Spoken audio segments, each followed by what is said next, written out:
আসসালামু আলাইকুম বন্ধুরা, শখের রান্না এবং বিউটি টিপসে আপনাদেরকে স্বাগতম। তো আজকে আপনাদেরকে দেখাবো সাবুর পাঁপড় বানানো। তো তার জন্য আমি এখানে সাবু নিয়ে নিয়েছি। তো এটাকে আমি ভালো করে 1 কাপ পানিতে ধুয়ে নেব।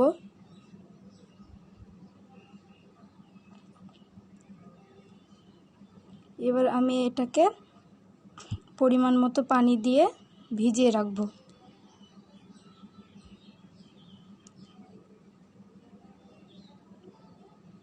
এবার আমি এটাকে ভিজিয়ে রাখছি ঢেকে। তো এখানে আমার প্রায় সাবুটা ভিজে গিয়েছে।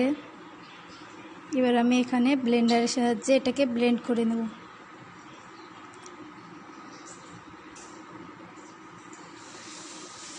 পরিমাণ মতো একটু পানি দিয়ে দিচ্ছি।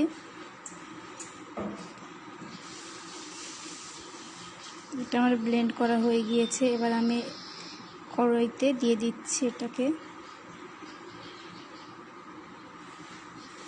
ভালোভাবে মুছে দিয়ে দেব।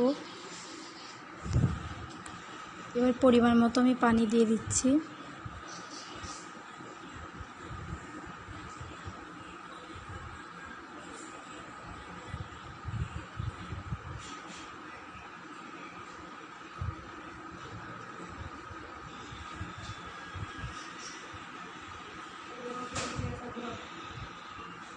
ভালো করে নেড়ে নিতে হবে, তাহলে যাতে লেগে না যায়।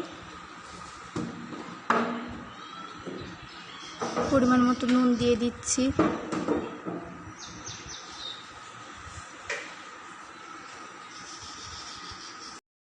তো এখানে আমি দিয়ে দিচ্ছি কি শুকনো লঙ্কা কুচি, কালো জিরা, মহরি কিছু। ভালোভাবে নেড়ে নিচ্ছি।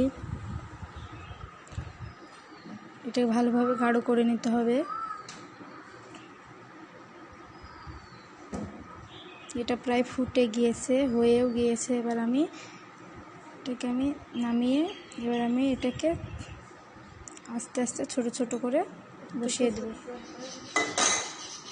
তো এটা আমার প্রায় হয়ে গিয়ে, তো আমি এখানে তেলটা গরম করতে দিয়ে দিয়েছি সাবুর পাঁপড় ভাজার জন্য। তো আমি এখানে পাঁপড়টাকে দিয়ে দিচ্ছি, ভালোভাবে ভেজে নিচ্ছি। তো এটা অনেক কম খরচে সাবুর পাঁপড় বাড়িতে বানানো, অনেক সুন্দর খেতে। আপনারা বাড়িতে এটা ট্রাই করবেন।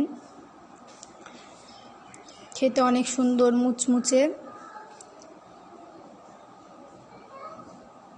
অনেক সুন্দর হয়েছে,